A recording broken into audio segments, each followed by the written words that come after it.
नमस्कार साथियों, मैं अवधराम गुरु मंदिरों की यात्रा के इस प्रक्रम में आपको लेकर आया हूँ। बाराबंकी में पास में जैसा बाराबंकी के श्री सीताराम पंचवटी आश्रम मोहम्मदपुर पंथी बाराबंकी में, जिसके मुख्य पुजारी पीठाधीश्वर महाराज श्री श्री 108 बाबा शत्रुघ्न दास जी हैं, जो यानी यहाँ पर इस आश्रम के पीठाधीश्वर हैं। आश्रम बहुत ही अत्यंत सुरम्य कलाओं से बना हुआ है और बाराबंकी के बिल्कुल पास में है, जिसका आश्रम में मुख्य मंदिर में यानी आश्रम के जो मुख्य मंदिर है, आश्रम के प्रांगण का अवलोकन हो आप लोगों को कराएंगे मंदिरों की यात्रा के इस प्रक्रम में। और उसके बाद इस आश्रम के मुख्य पीठाधीश्वर पुजारी जी जो हैं, जो यानी बाबा से यानी श्री शत्रुघ्न दास जी, उनसे एक सार्थक पर चर्चा करेंगे और इस मंदिर के इतिहास या प्राचीन महत्व के बारे में हम जानेंगे। हमारे साथ इस आश्रम के मुख्य पुजारी बाबा शत्रुघ्न दास जी जुड़ चुके हैं, जैसा कि आप देख सकते हैं। आइए चलते हैं। जैसा देख सकते हैं, मंदिर का प्रांगण अत्यंत सुरम्य कलाओं से बना हुआ है।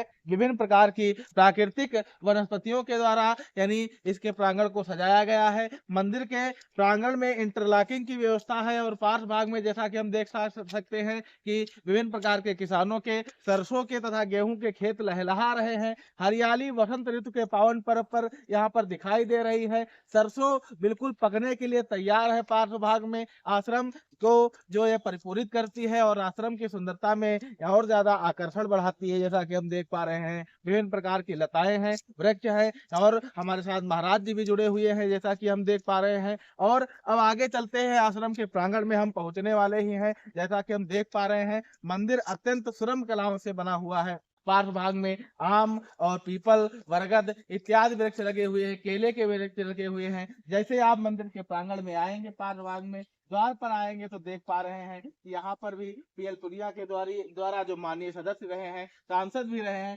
उनके द्वारा एक इंडिया मार्क का हैंडपंप की व्यवस्था की गई है। और इधर पार्श्व भाग में एक विशाल काय बरगद का वृक्ष लगा हुआ है। दैवी वृक्ष जैसे मानता है कि बरगद के वृक्ष में देवताओं का वास होता है। और उसके पार्श्व भाग में बांस के वृक्ष भी लगे हुए हैं। बांस का पेड़ लगा हुआ, विशाल काय झाड़ी लगी हुई है।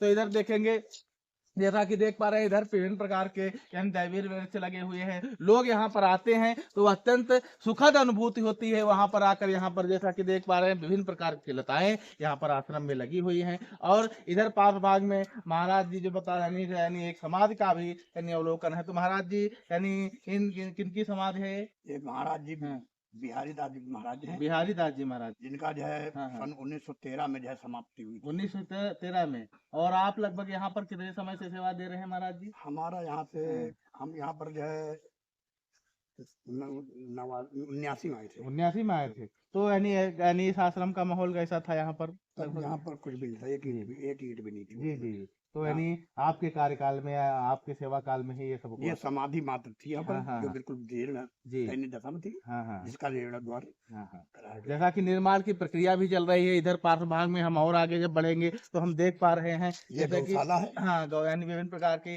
गौशालाओं का यहाँ पर निर्माण किया गया है लोगों के द्वारा, बाबा महाराज जी के सहयोग के द्वारा। महाराज जी के यानी मुख्य अगुवाकारी में इसको संपन्न कराया गया। जैसा कि हम देख पा रहे हैं, बड़ा ही सुंदर परिपूरित वातावरण माहौल है। जैसा कि आप देख पा रहे हैं, गौशाला की प्रक्रिया के रूप में यहाँ पर गौशालाओं के चारे की व्यवस्था के लिए, गायों की चारों की व्यवस्था के लिए एक मशीनरी की व्यवस्था की गई है। और कई गाय महाराज जी के पास वर्तमान समय में है। जैसा कि हम देख पा रहे हैं, गौ सेवा में महाराज जी की विशेष रुचि को यह विज्ञात करता है, दिखता है, जैसा कि हम देख पा रहे हैं। और इधर की प्रक्रिया में जब हम आएंगे तो विभिन्न लताएं जो है, जैसा कि हम देख पा रहे हैं,